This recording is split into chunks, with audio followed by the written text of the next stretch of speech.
world is full of people searching for hope. In this video, we're going to show you the path to find it if you are one of those people. What do you believe? I want you to spend a few minutes thinking about that. And as you think about that, realize that there are as many beliefs in this world as there are people walking around. There are people walking around just like you and me who have a ton of hope, and the only thing different than between you and them, or me and them, is what they believe. It is all into and locked into the beliefs. So that's the first key I want you to think about, is what do you believe? And then the next thing I want you to think about, what is true for you? So what is the truth? Where did you learn the truth? Where did it come from? Think back. I can think back in my situation. Growing up, I thought the truth was the American dream. You work hard, go to college, get a degree, get a good job, make a lot of money, get the house, the car, the dog, and live happily ever after. The family, all that stuff. But I found out that was a lie. The American dream was a lie. So my truth, my belief was really fostered in lies. And they were good intention lies. That was the culture. When I was growing up, that was the thing that the culture taught us. So there's some lessons there. So first 2 points. What do you believe? And what is true for you? And do this from an objective standpoint. Don't hold on to it. Don't do it from I'm going to hold on to this belief and this truth. Do it with an open and curious mind. Just start thinking about that. What do I believe and what is true for me? The third point is, who do you follow and why? What authors do you read? Who do you follow on social media? What shows do you watch? What movies do you watch? And why? Who do you follow and why? What do you consume and why? That's going to give you some insight into this elusive thing called hope. Are you following and consuming things that will give you hope? If you look at the people you are following, dig deeper into their actual life. What does their life look like? What does the fruit of what they've done in their life look like? And that's going to give you some insight. So if you're following emptiness, if you're following people that are basically hopeless, or if you're following people that have made a lot of money, well, I can tell you that that is not a good path to be on, because it's not going to bring happiness. And if your hope rests in money, guess what? It can always be taken away from you. You don't want to have your hope resting in something that can be taken away from you. So that's the third point. Who do you follow and why? Again, this requires you to take some time, get out a piece of paper and think through these questions. The fourth one is, what does their life look like? That's just what I talked about. Depending on who you follow, really take a look at what their life looks like.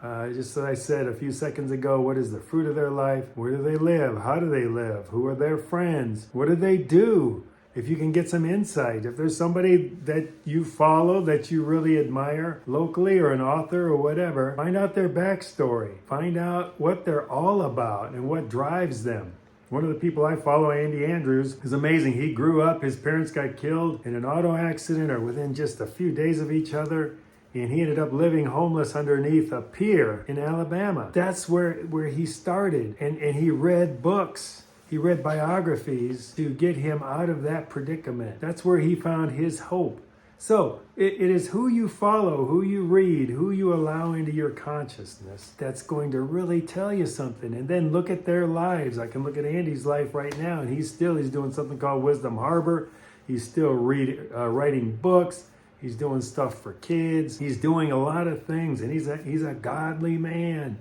So you look at that kind of stuff and you think, okay, this is a person that I want to follow, because they have a life that has been filled with hope. They've overcome a lot, and if they can overcome it, I can overcome it. I can think back in my own life with my Aunt Dorothy, who had childhood polio, and the whole time that I knew her, she was always bedridden, really only about 80, 90 pounds. That was Dorothy. But every time I saw her in my life, she had a smile on her face and she had something positive to say.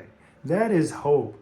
Whenever I felt sorry for myself, I would think of Dorothy. So who is your Dorothy? Who is it out there that you are following? And if you're not following anybody, if you're not investing in anybody like that, if you're not consuming anybody like that, media, whatever it may be, then think about that. That's going to impact who you are, because everything we take in gets imprinted on our hearts, and what comes out of our mouths and our actions are what's in our hearts. In your thoughts, oh my gosh, subconsciously, you're bombarded by all this stuff.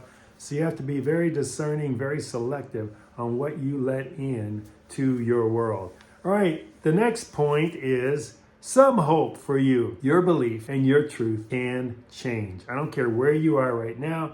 If you feel hopeless, you can have God amazing hope, right? If you feel lost, or you can change those beliefs. If you don't believe in yourself or the world or your circumstance, that can all change. It can be changed.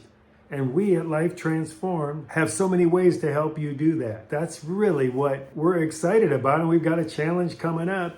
You'll see the link here in the notes for the YouTube video. Register for the challenge. It's a free challenge, 7 sessions over 15 days. You'll get tape recordings if you can't make it there live. We've got prizes. We've got all kinds of fun things that we're doing. And it's called the Hope to Purpose Challenge. So you will, I guarantee you, have hope if you don't now, or your hope will be amplified once you go through our challenge and invest and engage with us, okay? And the 6th point is, I talked about truth earlier. What is true for you? Well, there is what I call the truth. Again, Andy Andrews, he spoke this into me in one of his books, Bottom of the Pool. He said, there are things that are true and there is the truth. So how do you go about finding the truth? The absolute truth that's true for everybody. Not just a belief, what I believe is true, but the absolute truth. My friends, that is the key to hope. Is once you understand what the truth is, you can have hope in the truth. And that hope will set you free from all the circumstances and all the stuff that this world throws at you. You can have highs and lows in this world, but if you're zoomed in on this hope, the truth, the real truth, that hope, and it can't be taken away from you either, you are going to be on the path to a life full of joy, and that hope is going to carry you to the greatness that you were created for. I can guarantee you that. Subscribe with the notification bell to receive regular updates. If you found this video helpful, hit that like button to see more like it. Comment down below. This can be with questions or answers to a question you ask. We will see you next time on this amazing journey from isolation to community, where the next step beyond is freedom.